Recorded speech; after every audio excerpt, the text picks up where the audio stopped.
नमस्कार बंधुरा गोपालेर रान्नाघरे आमी रूपा। देखो आज आमी कि निये चले एसेछि। एटा हेलांचा शाक, खूबই उपकारी। এটা সেদ্ধ করে আলুর সঙ্গে মেখে খাওয়া যায়, বড়া করে খাওয়া যায়, তরকারি করে খাওয়া যায়। আজ আমি তোমাদের এই হেলাঞ্চা শাকের বড়া বানিয়ে দেখাবো। এটা খুবই উপকারী। চলো তাহলে দেখি কিভাবে এই হেলাঞ্চা শাকের বড়া বানানো যায়। হেলাঞ্চা শাকগুলো আমি কুচিয়ে ভালো করে ধুয়ে নিয়েছি। এবার এর মধ্যে দিয়ে দেব কাঁচা লঙ্কা কুচো। অনেকে দেখবেন বড়ার মধ্যে শুকনো লঙ্কা দেয়, কিন্তু হেলাঞ্চা শাকের বড়ায় কখনো শুকনো লঙ্কা দেবেন না, তাহলে এর উপকারিতা নষ্ট হয়ে যাবে। এবার আমি এর মধ্যে দিয়ে দেব কালো জিরে।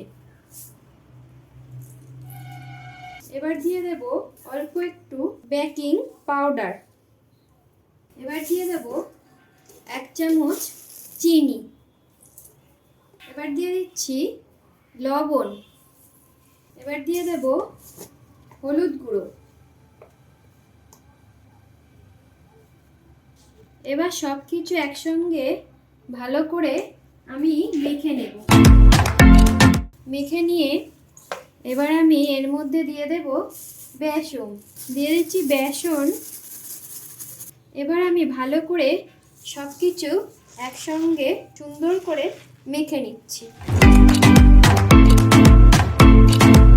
দেখো সব কিছু আমার একসঙ্গে ভালোভাবে মেশানো হয়ে গেছে। এবার আমি বড়াগুলো ভেজে নেব।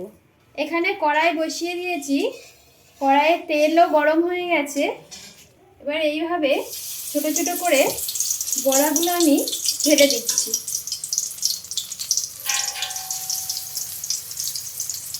এক পিঠ ভাজা হয়ে গেলে আস্তে করে আমি আরেক পিঠ উল্টে দেব।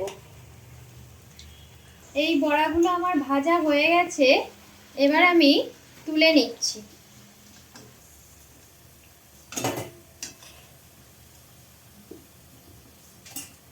এই ভিডিওটি যদি তোমাদের ভালো লেগে থাকে তাহলে লাইক, কমেন্ট, শেয়ার করবে।